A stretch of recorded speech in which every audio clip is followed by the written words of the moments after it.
great is God, exalted in power, majestic above all. The heavens tell of his greatness. The skies display his awesome craftsmanship.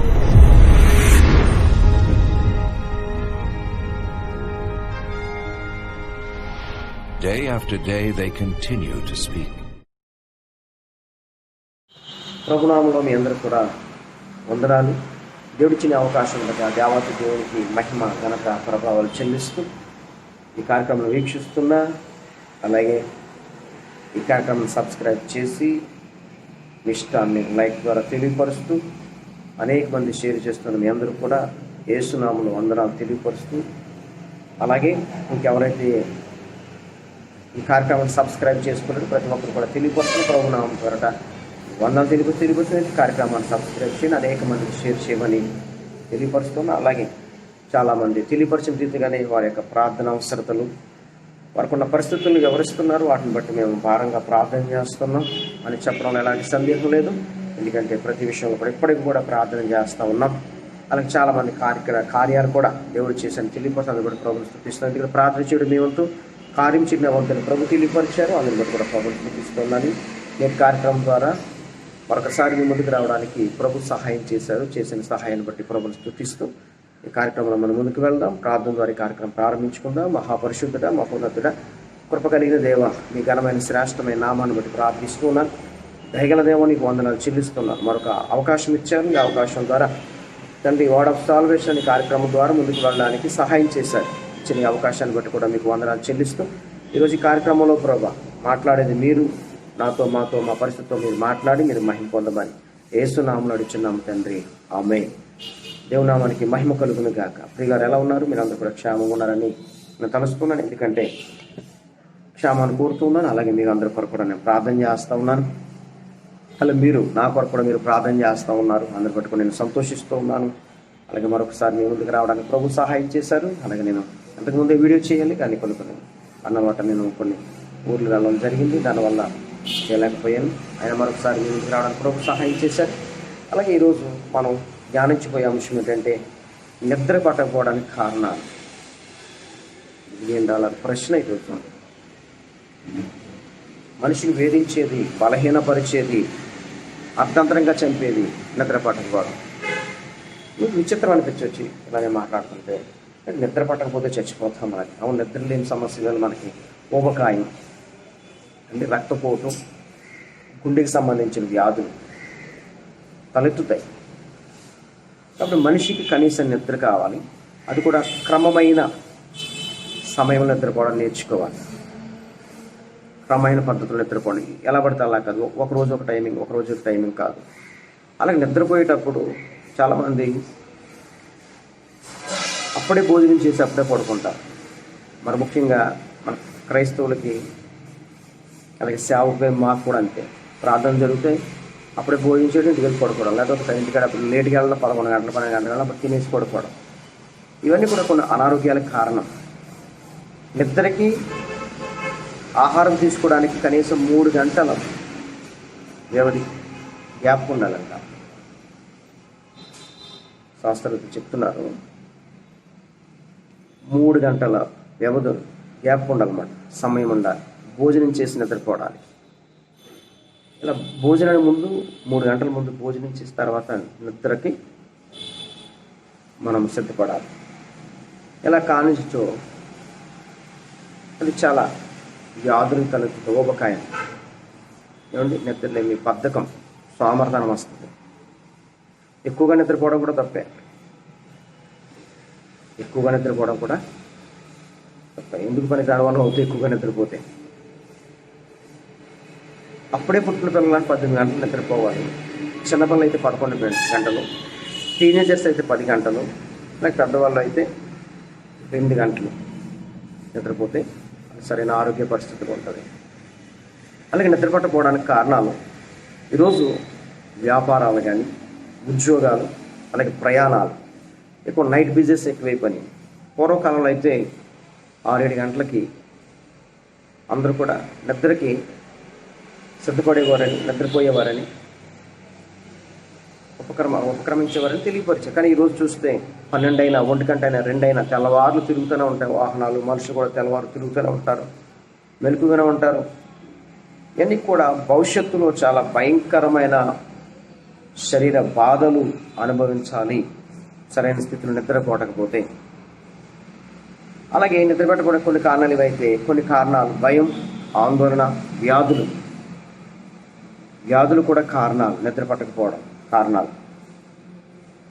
ఇలాంటి పరిస్థితుల్లో Bible ఏం చెప్తుంది నిద్ర గురించి, మనం సరైన నిద్రపోవాలి. ఈరోజు భయం, చదువులో భయం. ఈరోజును నేను పాస్ అవనా, నేను ఉద్యోగాన్ని సెలెక్ట్ అవునా, నాకు పెళ్లి సంబంధాలు కుదురుతాయా కుదరవా, వచ్చిన పెళ్లి సంబంధం అది ఖాయమవుతుందా లేదా, నాకు పిల్లలు పుట్టరా, అలాగే జ్వరం వస్తే తగ్గుతుందా తగ్గదా, వ్యాధులు తగ్గువా, నా భర్త మారడా, నా భార్య మారదా, నా బిడ్డలు సరైన రీతిలో ఉంటారా ఉండరా. ఇవన్నీ కూడా అనేకమైనవి మనిషిని నిద్ర లేకుండా చేస్తూ ఉన్నారు, కొన్ని భారాలు. అయితే పరిశుద్ధ గ్రంథములో దేవుని యొక్క వాక్యం సెలవిస్తుంది. 4వ కీర్తన చివరి వచనంలో యెహోవా నెమ్మదితో పండుకొని నిద్రపోవుదును. భక్తుడు అంటున్నాడు, యెహోవా నెమ్మదితో పండుకొని నిద్రపోవుదును. చాలా మంది జీవితాల్లో ఈ మాట పలుకుతున్నప్పుడు, ఈ మాట ధ్యానిస్తున్నప్పుడు చాలామంది జీవితాల్లో పొందికవదు, మ్యాచ్ అవ్వదు ఈ మాట. ఎందుకంటే ఇక్కడ భక్తుడు అంటున్నాడు నెమ్మదితో పండుకొని నిద్రపోవుదును. ఈరోజు ఈ వాక్యాన్ని వింటున్న ప్రియ సహోదరి సహోదరుడా, ఈ మాట మీరు పలుకగలరా? నేను నెమ్మదితో పండుకొని నిద్రపోతున్నాను. ఈరోజు దేవుడు సూటిగా ఈ అంశాన్ని ఎందుకు లేవనెత్తాడు అంటే, ఈ అంశాన్ని దేవుడు ఎందుకు ధ్యానించమన్నారని చెప్తారంటే, ధ్యానిస్తున్నామంటే దానికి కారణం దేవుడు నిద్రలేని సమస్యతో ఉన్న సమస్యల మధ్య కొట్టిమిడాడుతూ నిద్ర లేకుండా గడుపుతున్న రాత్రులు దేవుడు చూశాడు. ప్రైజ్ గాడ్, హల్లెలూయా. దేవుడు నువ్వు ఎందుకు నిద్రపోవటం లేదో, నువ్వు ఎందుకు నిద్ర లేకుండా ఆలోచిస్తున్నావు, దేవుడు చూచాడు. కాబట్టి ఈరోజు వాక్యం ద్వారా ఆయన మాట్లాడి నీ సమస్యకు పరిష్కారము ఇచ్చి నెమ్మదిగా పండుకొని నిద్రపోవడానికి ఆయన నడిపించడానికి ఇష్టపడుతున్నాడు. నమ్మితే దేవుడు మహిమపరచండి. హల్లెలూయా, హల్లెలూయా. నేను చెప్తున్నాను కదా, మన వీడికి నేను ఎంత ఏడో చేశాను. మన మూడు రాత్రి నిద్ర లేదు, ప్రయాణాలు. నిద్ర లేకపోతే ఆరోగ్యం క్షీణించిపోతుంది, మనిషి కూడా తేడా వచ్చేస్తాం. మొక్క కాంతి పోతుంది, ముఖంలో ఉన్న కాంతి కలపోతుంది. నిద్ర అంత ప్రాముఖ్యమైనది మనిషికి. ఆహారం లేకపోతే కొన్ని రోజులైనా బ్రతకగలదు, ఉండగలదు. నిద్ర లేకపోతే ఉండలేము. అందుకే మనం చూడండి, చాలామంది అంటారు నిద్ర అనేది సుఖం ఎరగదు. మీరు రైల్లో ప్రయాణం చేస్తే కనుక ముందు మనకు కూర్చోడానికి, జనరల్ బోగీలో కనుక ప్రయాణం చేస్తే కూర్చోడానికి చాలా ఫస్ట్ ఇబ్బందిగా ఉంటామన్నమాట. ఆ ప్లేస్ అయి చూస్తాం, వాళ్ళు కాలేజ్ నడిచిన ప్లేస్ చూసి ఇబ్బందిగా ఫీల్ అవుతాం. తర్వాత కొంతసేపు నీరసం వచ్చి కూర్చుంటాం. తర్వాత అవసరం అక్కడే పడుకుంటాం. చూడండి, చాలా బాత్రూమ్ డోర్స్ దగ్గర, లోపలికి వెళ్ళి బయటకు వచ్చే మార్గం దగ్గర పడుకుంటూ ఉంటారు చాలా. ఎందుకంటే నిద్ర సిగ్గు ఎరగదు, శుభ్రం కూడా ఎరగదు. శుభ్రం ఎరగదు నిద్ర, సిగ్గు కాదు, శుభ్రం ఎరగదు అనుకుంటా. ముందు చాలా శుభ్రంగా స్టైలిష్గా వెళ్తాం, స్టైల్గా ఉంటాం. బట్టలు మాసిపోతాయి, ప్యాంటు మాసిపోతాయి, షర్ట్ మాసిపోతాయి. ఇక్కడే కూర్చోవడం ఏంటనుకుంటాం. కానీ కొన్ని గంటల ప్రయాణం చేసిన తర్వాత నీళ్ళు ఏమవుతుందంటే నిద్ర భారం పెరిగిపోతుంది. అప్పుడు నువ్వు శుభ్రం చూడవు, ఇంకా అది టాయిలెట్ చూడవు, ఏం చూడవు, టాయిలెట్ దగ్గర పడుకుంటాను. అవును, ఇది సత్యం, జగమెరిగిన సత్యం. కానీ ఇక్కడ భక్తుడు అంటున్నాడు, ఏమంటున్నాడంటే నేను నెమ్మదితో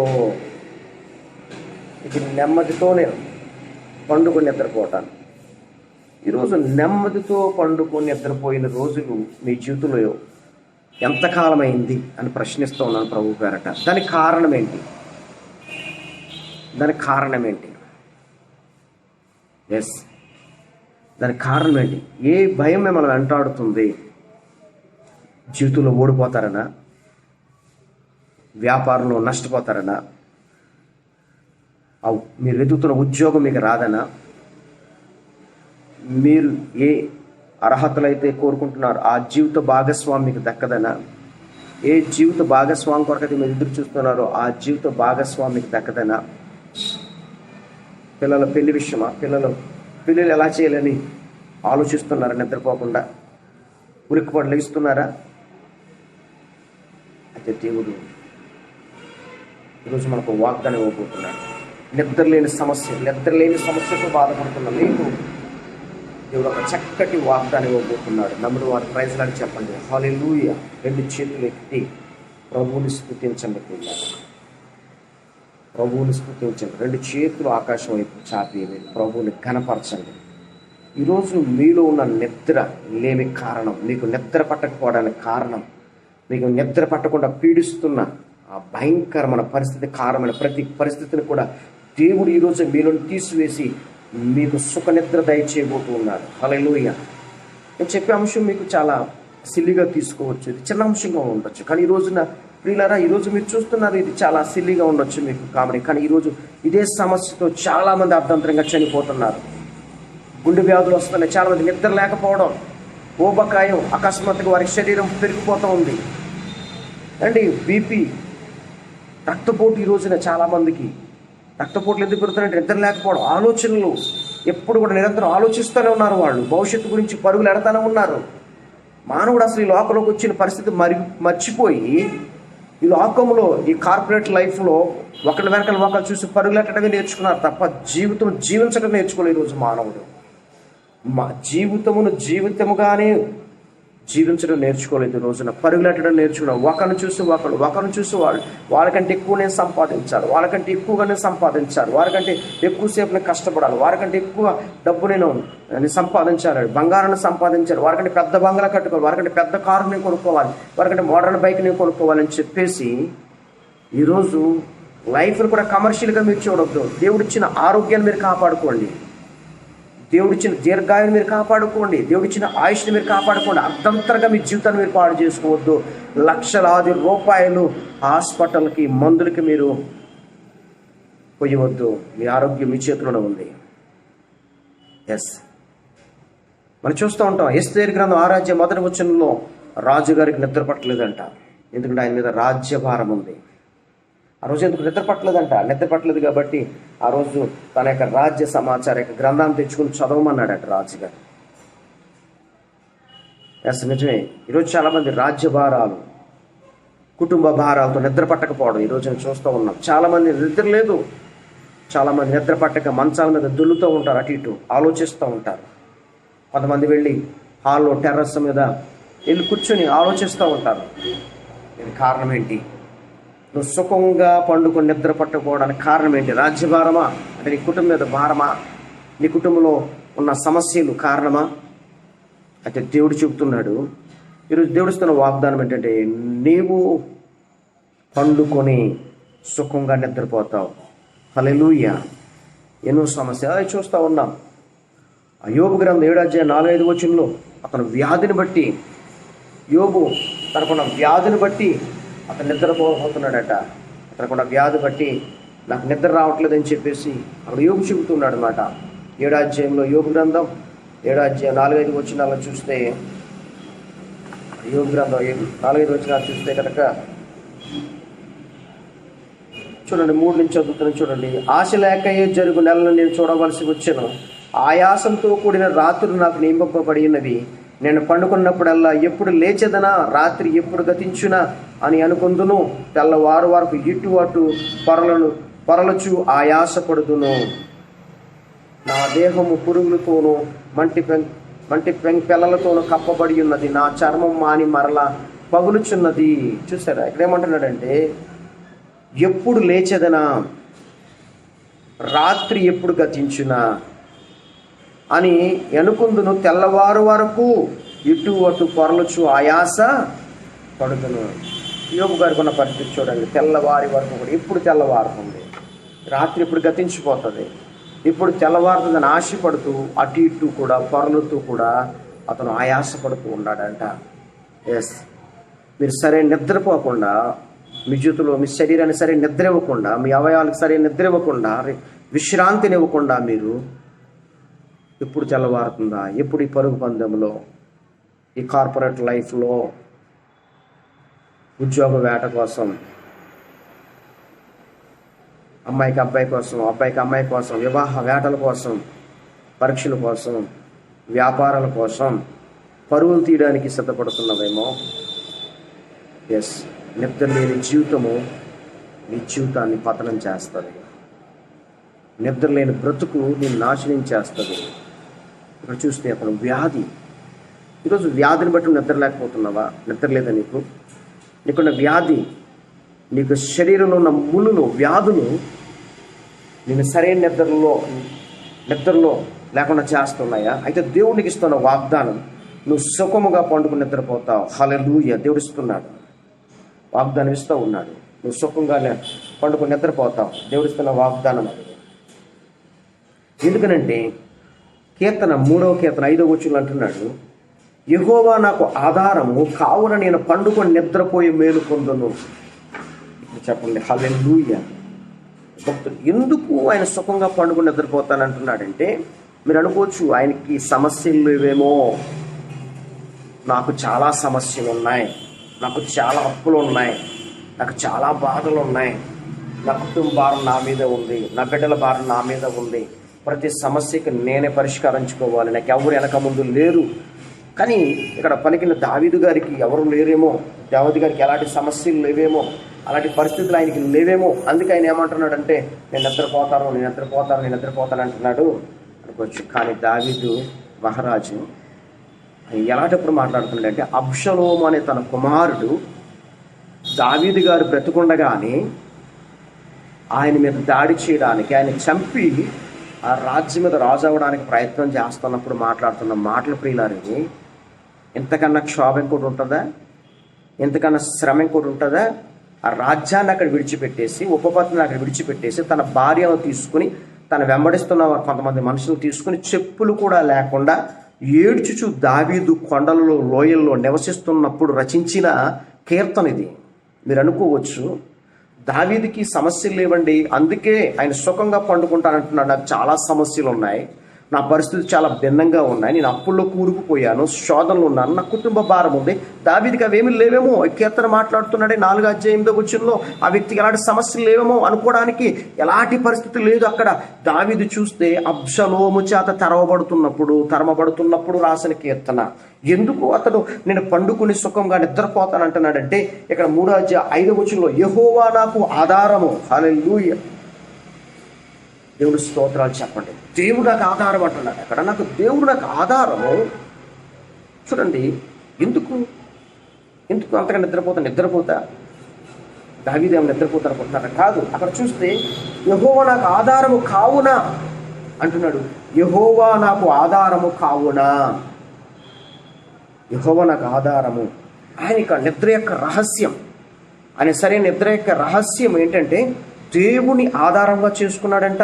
ఆయన రాత్రి ప్రార్థించేసి, ప్రభు ఇవన్నీ నీకు అప్పగిస్తున్నాను, ఈ సమస్యలు నీకు అప్పగిస్తున్నాను, నా కుటుంబాన్ని అంతా కూడా నీకు అప్పగిస్తున్నాను, నా అప్పులు నీకు అప్పగిస్తున్నాను, నా సమస్యలు నీకు అప్పగిస్తున్నాను, నా వ్యాధులు నీకు అప్పగిస్తున్నాను అని చెప్పేసి అప్పగించేసి పడుకునేవాడంట. హల్లెలూయా. అందుకని రాయబడింది, కావున నేను పండుకొని నిద్రపోయి మేలుకొందును. హల్లెలూయా.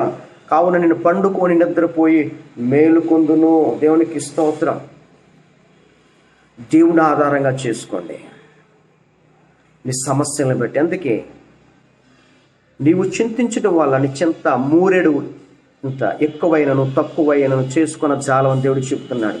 ఏ చింతను బట్టి నువ్వు నిద్రలేని రాత్రులు గడుపుతున్నావో, ఏ చింతనను బట్టి నిద్రలేని రాత్రులు గడిపి నీ ఆరోగ్యాన్ని పాడు చేసుకుంటున్నావో, ప్రియ సహోదరి సహోదరుడా, నువ్వు ఒక తల్లిగా, ఒక తండ్రిగా, ఒక సహోదరుడిగా, ఒక కుమారుడుగా, ఒక కుమార్తెగా, కుటుంబంలో బాధ్యత వ్యక్తిగా, ఒక యజమానిగా ఉండి నీ ఆరోగ్యాన్ని పాడు చేసుకుంటున్నావేమో. అందుకే దేవుడు ఈరోజు నీ ఆరోగ్యం పాడు చేసుకోకూడదు, నువ్వు దేవుడి మీద భారం వేయమని, దేవుడే నీ కార్యక్రమం చేస్తానని చెప్పి ఇష్టపడుతున్నాడు కనుక ఈరోజు ఈ వాక్యం ద్వారా నీతో మాట్లాడుతున్నాడు.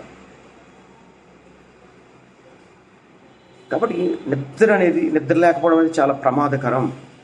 ఎందుకు దానికి కారణం అంటే, దేవుడిని ఆధారం చేసుకోకపోవడం. ఈరోజు చాలామంది ఆలోచిస్తూ ఉంటారు ఎక్కువ. ఈరోజు సర్వసాధారణ నిద్ర లేని రోజులు అనుకోండి, చాలామంది టిక్ టాక్లని అంటే వాట్సాప్లని ఫేస్బుక్లని షేర్ చేసుకోవడం, తర్వాత చాట్ చేయడం, ఇది చాలా భయంకరమైన పరిస్థితుల్లో ఉంది ప్రపంచం ఈ రోజున. ఎవరు కూడా తెల్లవారు నిద్రపోవట్లేదు, తెల్లవారుజామున పడుకుంటున్నారు, ఎవరు రాత్రులు పడుకోవట్లేదు. భయంకరమైన పరిస్థితులు అయిపోయింది ఈ రోజున. ఆరోగ్యాలు ఏమీ లేవు మనుషుల దగ్గర, అనారోగ్యం, శక్తి లేదు, నడవలేకపోతున్నారు చాలామంది, పని చేసుకోలేకపోతున్నారు చాలామంది, అలసిపోతున్నారు.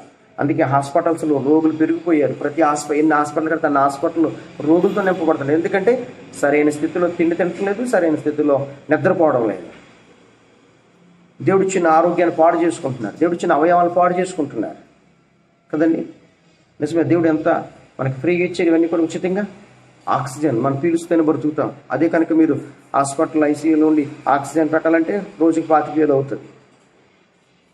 దేవుడు మనకు ఫ్రీగా ఇచ్చాడు, ఉచితంగా ఇచ్చాడు. 25,000 ఒక వ్యక్తికి కనుక ఆక్సిజన్ పెట్టాలంటే ఒక రోజుకి 25,000 రూపాయలు ఖర్చు అవుతుందంట. 25,000 నుంచి పైకి అవుతుంది. కానీ అలాంటి దేవుడు మనకి ఇవన్నీ ఉచితంగా ఇచ్చాడు. ఇవన్నీ అనుభవించకుండా మనం ఏం చేస్తున్నామంటే మన యొక్క పరిస్థితులను బట్టి మనము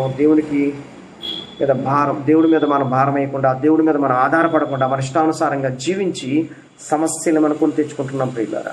అయితే ఇక్కడ దావీదు గారి యొక్క నిద్ర రహస్యం ఏంటంటే, అతను సంపూర్ణంగా నిద్రపోవడానికి, ఎలాంటి భయం లేకుండా నిద్రపోవడానికి కారణం ఏంటంటే, అతడు దేవుని ఆధారం, యెహోవా నాకు ఆధారము కావునా అంటున్నాడు. కావునా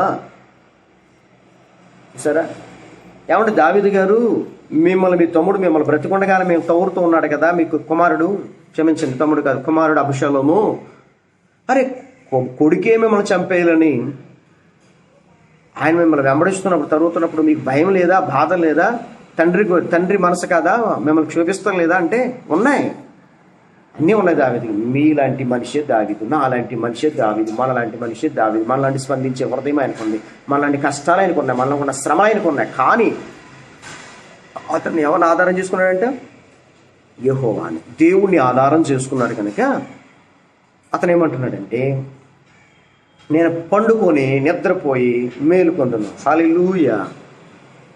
కొంతమంది పండుకుంటారు, లేగరు, ఇంకా మేలుకోరు, ఇంకా అలా మంచానట్టుగా ఏలాడుతూనే ఉంటారు, ఇంకా మంచానట్టుగా ఇంకా అలాగ పాగుతూ ఉంటారు, సాగుతూ ఉంటారు. అలా కాదు దావీదు, టైం పడుకునేవాడు, టైం లేచి తను పని చేసుకునేవాడు అని అంటున్నాడు. 10,000 మంది దండెత్తి నా మీదకి వచ్చి మోహరించినను నేను భయపడను.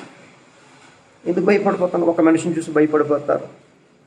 ఇక్కడ ఏమంటున్నాడు, 10,000 మంది దండెత్తి నా మీదకి వచ్చినా నాకు భయం లేదు, ఎందుకంటే నేను దేవుని ఆధారంగా చేసుకున్నాను. మీకు దేవుని ఆధారం చేసుకోలేదు కాబట్టి చిన్న చిన్న సమస్యలకు భయపడిపోతూ ఉంటారు. చచ్చిపోతే బాగుండు, చచ్చిపోతే బాగుండు, చచ్చిపోతే బాగుండు. చచ్చిపోతే గొప్పతనం ఏముంది? బ్రతికి సాధించాలి ఏదైనా సరే. నువ్వు చచ్చిపోయి ఏం సాధిస్తావు? ప్రతిదానికి చావు చావు చావు అంటున్నావు, సమస్య వస్తే చావు అంటున్నావు, చచ్చిపోవాలంటున్నావు. భార్య మీద గొడవ పడితే చావాలనుకుంటున్నావు, భర్త మీద గొడవ పడితే చావాలనుకుంటున్నావు, బిడ్డ మీద గొడవ చావాలని, తల్లిదండ్రులు చూసి చావాలనుకుంటున్నావు. చచ్చి నువ్వు ఏం సాధిస్తావు?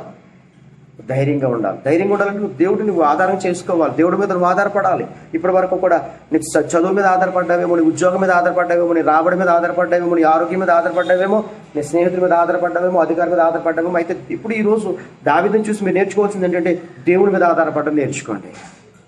ఎందుకంటే అంటున్నాడు 10,000 మంది అంటే ఒక్క వ్యక్తిని చూస్తే భయపడి పారిపోతారు, సమాధానం చెప్పలేని పరిస్థితి. ఎందుకంటే దేవుడి మీద ఆధారం చేసుకోలేదు కాబట్టి. ఇక్కడ దావీదు 10,000 మంది దండెత్తి వచ్చినా, నా మీదకి వచ్చి మోహరించినా నేనేం చేయను? భయపడను. ఎందుకు భయపడ్డాను? ఎందుకు అలా నిద్రపోతాడు ఆయన? ఈరోజు నేను చెప్తున్నాను, అప్పులు వాళ్ళు వస్తారని, అప్పుల కోసం మిమ్మల్ని నిలదీస్తారని మీకు నిద్ర పడతలేదా? లేకపోతే మీలో ఉన్న శరీర బలహీనతలు మీకు నిద్ర లేకుండా చేస్తూ ఉన్నాయా? లేకపోతే మీరు చేసిన అన్యాయము, అక్రమము, మీరు చేసిన పాప దోషము మిమ్మల్ని నిద్ర లేకుండా చేస్తూ ఉన్నాయా? లేకపోతే కుటుంబ భారము, కుటుంబ పోషణ ఎలా పోషించాలనే పరిస్థితుల్లో మీరు ఆలోచించి నిద్రకు దూరం అవుతున్నారా? ఏదేమైనా సరే, ఎలాంటి సమస్యకైనా పరిష్కారం ప్రభువైన యేసుక్రీస్తు మాత్రమే. దావీదు దేవుని మీద ఆధారపడ్డాడు ప్రియులారా, అందుకే అతను సుఖముగా నిద్రపోతూ ఉన్నాడు. మీరు దేవుని మీద ఆధారపడండి. ఇప్పుడు వరకు మనుషుల మీద మీరు ఆధారపడ్డారేమో, మనుషుల్ని ఆధారంగా చేసుకుని జీవించిన వారుగా ఉన్నారేమో. అయితే దేవుని సేవకునిగా నేను చెప్తున్నాను, ఈరోజు దావీదుని మీరు వెంబడించండి. దావీదు యొక్క జీవితాన్ని లోతుగా మీరు పరిశీలన చేయండి, పరిశోధించండి. అతడి విజయానికి కారణం, అతని యొక్క ఆరోగ్యానికి కారణం, అతడు పండు మొసలుగా ఉండి మంచి వృద్ధాప్యంలో ఆయన సాధారణమైన మరణాన్ని మరణించారు. ఎవరంటే దావీదు గారు. ఎన్నో ఒడిదుడుకులు. చిన్నప్పటి నుంచి ఏమన్నా అతను ఏం సాఫ్గా బ్రతికారనుకుంటున్నారా? ఆయన ఏమో ఏ శిరములో బ్రతికారనుకుంటున్నారా? ఆయన ఏమన్నా కనుక బంగ్లాలో బ్రతికారా? కాదు.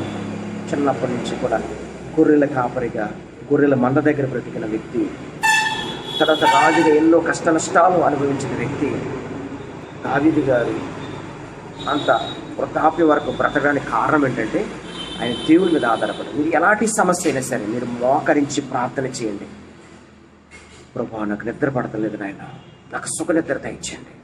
నాకు ఈ సమస్య ఉంది, నాకు ఈ రోగం ఉంది, నాకు ఈ అప్పులు బాగా, ఈ సమస్యలు నాకు ఉన్నాయి, దయచేసి నాకు సహాయం చేయండి ఈరోజు అడగండి. ఒకవేళ అలా ప్రార్థన చేసుకోవడానికి మీకు అవకాశం లేనప్పుడు మీ సమస్యలు, మీ పరిస్థితులు మాతో మీరు పంచుకోండి. మీ కొరకు మేము భారం కలిగి మేము ప్రార్థన చేస్తాం. అలాగే ప్రార్థనలో ఆధ్యాత్మికంగా మేము నడిపించడానికి మీకు సహకరిస్తాం.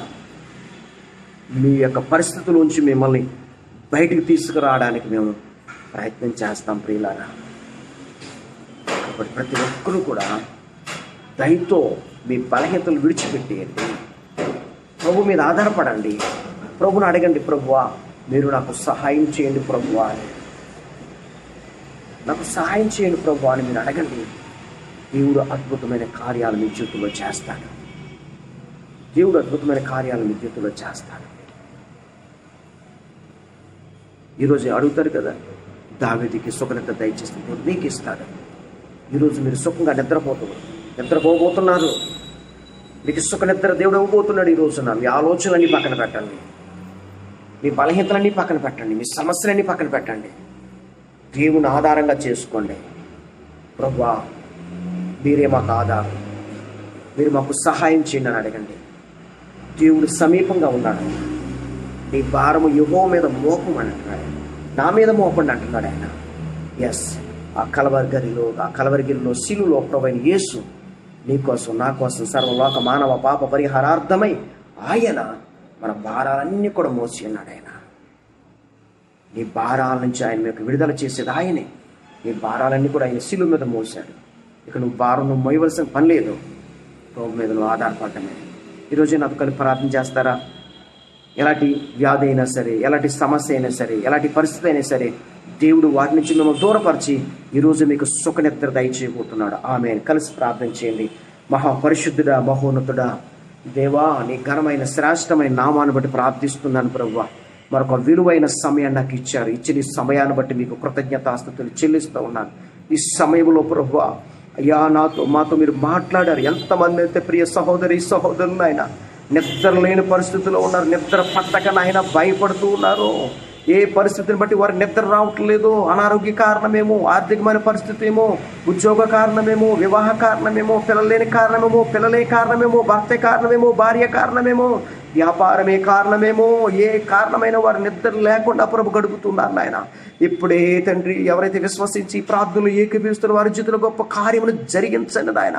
ఇప్పుడే వారిని స్వస్థపరచండి, ప్రతి వ్యాధులని వారి నుంచి తొలగించండి, వారిలో ఉన్న ప్రతి అపజయాలు మీరు తీసివేయండి, ప్రతి భయాన్ని మీరు తొలగించండి నాయన. ఆనాడు దావీదు గారికి మీరు తోడుగా ఉండి దావీదుని కాచి కాపాడి భద్రపరిచిన, దావీదుకి సుఖనిద్ర ఇచ్చిన ఆయన అన్ని విషయాలు గొప్ప విజయం చేకూర్చిన మా పరమ తండ్రి, ఇప్పుడే తండ్రి ఈ కార్యక్రమం వీక్షిస్తున్న ప్రతి బిడ్డను కూడా మీరు దర్శించండి, స్వస్థపరచండి.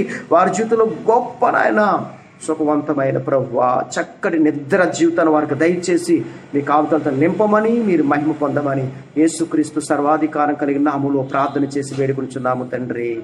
ఆమేన్. God bless. దేవుడు మిమ్మల్ని దీవించునుగాక. ఆమేన్. అందరికీ వందనాలు.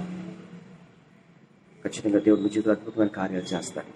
అలాగే మా కొరకు, మా కార్యక్రమాల కొరకు మీరు ప్రార్థించండి. యెరూషలేం ప్రార్థన మందిర పరిచయం ద్వారా పాలకోడేరు మండలం, పాలకోడేరులో, అలాగే వేమాను మండలంలో గోట్లపాడు రేవు, కృష్ణా జిల్లా పుట్టిన మండలంలో లక్ష్మీపురం అనే ప్రాంతంలో అలాగే నందమూరి గారిలో పరిచర్లు జరుగుతూ ఉన్నాయి. అలాగే నందమూరి గారు ఓల్డ్ హాస్టల్లో మేడం మీద కూడా కొత్తగా పరిచయం ప్రారంభించారు.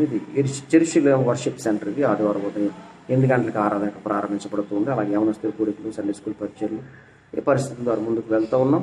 దీన్ని బట్టి మీకు ప్రార్థన చేయండి. అలాగే మీకోసం కూడా మేము అందరికీ ప్రార్థన చేస్తాం. అలాగే ఎంతమంది అయితే ఇంకా ఈ ఛానల్ సబ్స్క్రైబ్ చేసుకుని దయతో అందరూ సబ్స్క్రైబ్ చేసి సహకరించాలని అందరూ కూడా కోరుతున్నాం. అందరూ కూడా మిమ్మల్ని దీవించి ఆశీర్వించింది కాక. ఆమె గాడ్ బ్లెస్ యూ.